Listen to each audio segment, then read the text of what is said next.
Hi, I'm Jon Meacham. Having to do a video because the complexities of the information superhighway flummoxed me this morning in terms of getting on Instagram for the Random House Live. I apologize for that, but as you can see, one of the reasons I'm better about the first century, the 18th, 19th, and 20th, is that the 21st can be awfully complicated, which we've all learned, haven't we? Here just to say, hope everybody is doing well, or as well as can be expected. The role of books, the role of stories has been a perennial feature in human life. There's a reason Homer did what he did, and those stories have rarely meant more. We're all social distancing, we're physically distancing in order to keep the country under some measure of order and health, in order to get through this moment and return to our lives as we've understood them. But one of the things that this gives us an opportunity to do is to take this enforced sabbatical from the hurly-burly of life and read. Watch, obviously, a lot of streaming video going on too, but books have a particular role. They are individual conversations that can be activated at will, at our will.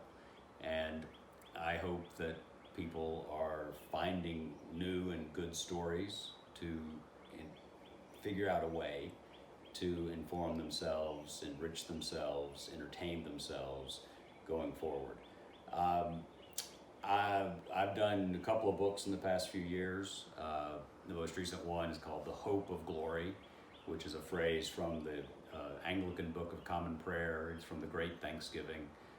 We pray we thank God for the love manifested in the sacrifice of Jesus, and we pray for the means of grace and for the hope of glory. And the hope of glory in this little book that is out now is about those last words of Jesus on the cross, the 7 lines that the church has chosen to commemorate and ponder from the beginning, from the Passion itself. From Father, forgive them, for they know not what they do, to it is finished, it is accomplished. The origin of the book is from our old parish in New York. I live in Nashville now, but we're in New York for a long time. St. Thomas, 5th Avenue, beautiful church at 53rd and 5th Avenue. When we're all out from quarantine, I hope people will walk in and see this amazing icon of the New Jerusalem, which is what St. Thomas is in many ways.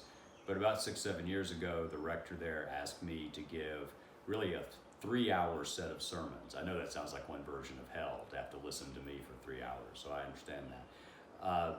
Where you concentrate on each sentence a few minutes. And I undertook the project that's now in book form in order to walk through why it is that I am a Christian. I'm not a very good one. Robert Louis Stevenson is said to have remarked once that the duty of a Christian is not to succeed, but to fail cheerfully. And if so, I'm one of the best Christians ever, because I fail cheerfully all the time. But that story, its implications, have changed more lives than any other single force in the history of the West. How we tell time is determined by the life and passion and what we believe to be the resurrection of Jesus of Nazareth. And I'm not an evangelical by any means. I'm only evangelical for a sense of engaging the scriptures, reading them critically. They are not perfect documents. They did not come from heaven via Amazon Prime or by FedEx. They may be inspired, but they're not literally, absolutely like an Associated Press report from Golgotha in the 1st century. They were written by the early followers of Jesus who were trying to convince and convert, and they should be read with that in mind.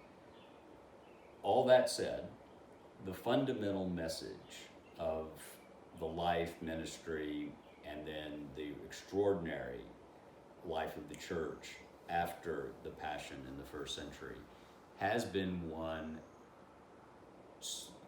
embodied in the powerful message that we should do unto the least of these. We should love one another as we love ourselves, which is a commandment that begins in Leviticus and finds manifestation in Jesus. The most radical, revolutionary message you can imagine, right? Because we're not wired to love others as we love ourselves. We're wired to be driven by appetite and ambition. Our lives are shaped by sin and shortcoming. I know mine is. And yet, there's the insistent plea from the cross to transcend those limitations. And my view, I did a book a couple of years ago called The Soul of America. And my view is that the soul of the country is a lot like our individual souls. That we're in a perennial battle between our better angels, that was Lincoln's phrase in his first inaugural, and our worst instincts. And that the soul is not wholly good or wholly bad, but is an arena of contention. And those better angels fight those worst instincts. And if we can get to where the better angels win 51% of the time, that's a heck of a good day. And I don't get there very much. The country doesn't get there as much as it should. But if we don't rededicate ourselves to that struggle every day, every generation, then we're certainly not going to win at all. Those better angels are going to be overmatched by those worst instincts. And so my offering, my thought in these books is, here's how Americans, here's how Christians through the ages have gotten a lot wrong, they've gotten a lot right, and the test of every generation is, where do we fall on that spectrum? And here's hoping that this stark, visceral reminder of our common humanity and our common vulnerability reminds us that you extend a hand to someone when they're in trouble because you want that hand extended to you when you're in trouble. The golden rule is not do unto others because it's the right thing to do. The golden rule is a covenant. Do unto others as you would have them do unto you.